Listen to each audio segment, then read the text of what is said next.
um TED Talk sobre TED Talks para TED Talkers que vão fazer TED Talks, ok? Esse é o meu TED Talk de hoje. Eu vou falar, então, eu falei já uma vez no Rio de Janeiro, fiz um TED no Jardim Botânico, um TEDx. Eu sou carioca, mas moro aqui há 15 anos, outros 3 em Buenos Aires. Eu acho que eu já morei mais fora do Rio do que no Rio. Lá eu falei um pouco sobre esse renascimento. Eu não vou cobrir o que eu falei lá aqui. Eu falei um pouquinho sobre essa questão do homem renascentista, né, dessa possibilidade enorme que a gente tem hoje de fotografar, de escrever, de ter um blog, de filmar, de pensar, de mobilizar, enfim, de criar movimentos que a gente imaginava que eram coisas inexistentes. A minha geração foi uma geração que foi educada para não escrever. Não escrevam. E-mail surgiu quando a gente já era velho, né, já era barbado, pelo menos. Não é uma coisa que a gente foi educado para isso. E agora a nova geração escreve, com um monte de erros, às vezes aqui e acolá, mas escreve. Só que a minha proposta naquela palestra foi, vamos fazer isso bem. Vai postar uma foto? Não precisa postar a foto do seu pug virado de barriga para cima. Posta uma foto bacana, de uma coisa relevante, uma foto bem feita. Pode até ser do seu pug, mas bem feita.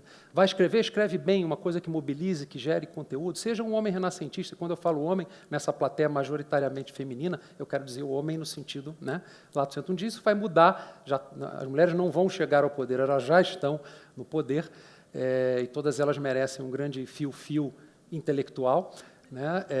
E eu estou aqui de público fazendo isso para vocês também. Mas a minha ideia aqui é compartilhar com vocês, então, como eu disse, um pouco desse assunto de comunicação.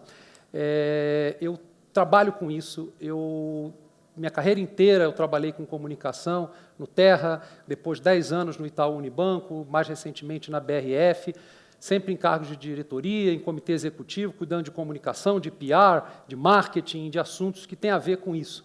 Então, eu, teoricamente, deveria ser um cara para estar muito tranquilo aqui, e não estou, ninguém jamais estará. Eu me lembro que eu cobri 5 Copas do Mundo como jornalista, fui comentarista dos canais ESPN, do Sport TV, da Rede TV, escrevo para o Estadão, escrevo para a revista Piauí, são textos de humor, enfim, vivi tudo isso, mas sempre dá esse friozinho na barriga. Eu me lembro que na Copa de 2002, na final, o Brasil acabou ganhando, né? Faz tempo, né? Infelizmente. Eu estava do lado do Tostão, e o Tostão falou, e aí, Tostão? Eu perguntei para ele, o Brasil vai ganhar? Ele falou, vai, porque o time está nervoso.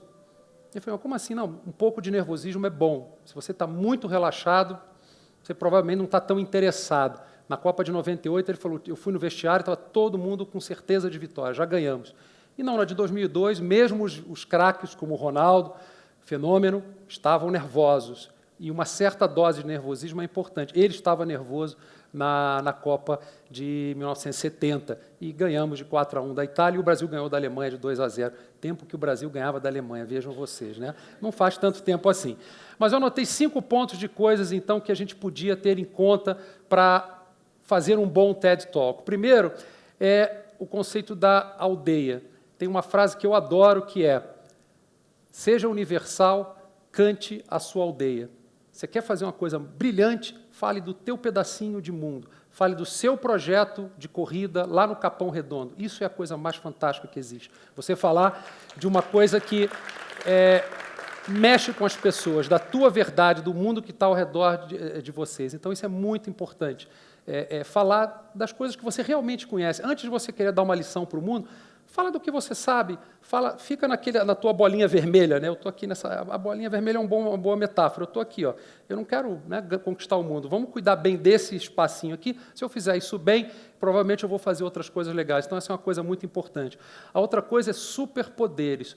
Todo mundo tem um superpoder. Podem procurar o seu. O meu é escrever. Eu não sou de falar. Gosto de falar pra caramba, mas eu não sou um brilhante orador. Eu escrevo muito bem. Esse é o meu superpoder. Ganhava os concursos de redação da escola, depois eu passei a escrever discursos para grandes presidentes de empresas, para trabalhar em campanhas de comunicação corporativa em grandes crises, isso tudo, e também escrever um texto de humor para a revista Piauí, e isso é uma habilidade que eu tenho. Eu descobri esse meu superpoder. A minha mulher, a Alexandra, uma mulher belíssima, que jamais teria casado comigo se eu não tivesse primeiro me correspondido com ela. A gente começou a trocar uns e-mails. Eu falei, opa, aqui eu estou bem, porque esse é o meu superpoder, eu vou conseguir. Ao vivo, um cara feio que nem eu, ela não quer dar bola, mas eu usei meu superpoder e triunfei. Então, usem o superpoder de vocês. O que vocês sabem fazer bem? Fale disso. Use isso a seu favor. Eu sei escrever, faça o seu discurso antes por escrito. Né? Eu sou um cara que eu sei dar pirueta, então entre e dá uma pirueta antes no palco. Use esse superpoder, todo mundo tem. No Mad Men, o Don Draper sabia criar campanhas publicitárias, e a série termina com ele tendo uma ideia e criando mais uma. Ele sempre quebrava, ia ao fundo do poço e voltava porque ele tinha um superpoder. Eu sei criar uma campanha publicitária. Use esse superpoder. Então, não abram mão de falar dos superpoderes. O que a gente viu aqui hoje, senão uma sucessão de superpoderes. Todo mundo tinha um superpoder aqui. Né? Reparem nisso. Então, falem disso, usem isso, é muito importante. A outra coisa, uma história triste. Contem uma história triste. A gente desvaloriza as histórias tristes. Eu vi algumas histórias tristes sendo contadas aqui, eu percebi como elas são poderosas. A gente tem mania de contar uma piada. É ótimo, eu já contei algumasinhas, fracas, mas contei. Mas a história triste é muito forte. Teve um amigo que me falou, olha, se você quer conquistar uma pessoa, logo na primeira oportunidade que você tiver, conte para ela a história mais triste que você já conheceu. E isso é muito poderoso, que a pessoa vai sentir empatia por você. Puxa vida! Quem não se solidariza com a tristeza? Quem nunca ficou triste? É forte com uma alegria, mas é mais verdadeiro. Com uma piada, normalmente é uma coisa ensaiada. Você quer parecer esperto, inteligente, ter uma sacada. A história triste, não. Você está só contando uma coisa que te chateou. Na minha palestra, eu falei da história de um mágico que eu conheci, e, com o passar do tempo, as mãos dele ficaram trêmulas, e ele fazia muita propaganda de televisão e começaram a ficar manchadas. E ele perdeu a fonte de renda. Isso eu fiz um gancho para falar dessas profissões que desapareceram e que agora estão reaparecendo, os especialistas, os homens renascentistas, que a magia está voltando nas coisas, que o mundo voltou a ter lugar para esse mágico que desapareceu lá no passado, da minha infância. Já que eu falei da minha infância, fale de onde você veio. A quarta dica que eu dou para você, de onde você veio. Sabe qual é o nome da minha empresa? Onde eu faço todos os meus investimentos, as empresas que eu participo, os projetos grandes que eu faço. Cada nota fiscal que eu emito para cobrar por um serviço, por qualquer coisa, chama Madureira Participações. Eu nasci em Madureira, um bairro pobre da zona norte do Rio de Janeiro. Temos 3 escolas de samba, Portela, o Império e a Tradição, 3 no primeiro grupo, mas é isso, eu sou de lá. E eu moro em São Paulo, a minha mulher é daqui, eu tenho filhos diferente, porque eu tenho uma filha mais velha, que é uma filha natural, e é carioca, eu tenho 2 filhos adotivos, uma é de São Luís do Maranhão, o outro é de Natal, do Rio Grande do Norte, e que são os mais novos. E, enfim, é uma família brasileira. Né? Alguém falou aqui um pouco dessa história de como é que a gente se vê, às vezes, como um estranho no nosso próprio país, e lá, então, eu tenho um filho que é mulato, uma filha que é índia, uma filha que é loirinha. Então, vocês escolhem. Eu sou um focus group ambulante. Tem várias idades, ambos os sexos, todas as cores e jeitos e regiões do Brasil. E eu acho que isso daí é importante, a gente não esquecer de onde a gente veio. Não importa onde eu esteja, eu sei que eu vim de Madureira. Eu sei que é lá que eu nasci. Né?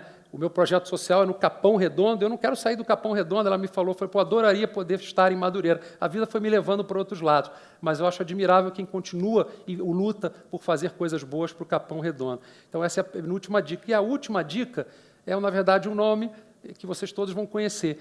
Sherazade. Sherazade é Mil e Uma Noites. Mil e Uma Noites é contar histórias. Contar histórias é deixar um gostinho de quero mais. Não encerra tudo que você tem para dizer numa conversa só. Você vai ter outras chances de falar, você vai ter outras oportunidades de contar a sua história. E então eu queria terminar com isso. Não vou aqui falar de tudo. Provavelmente tem mais outras 10 dicas, mas isso fica para uma próxima oportunidade. Muito obrigado a vocês.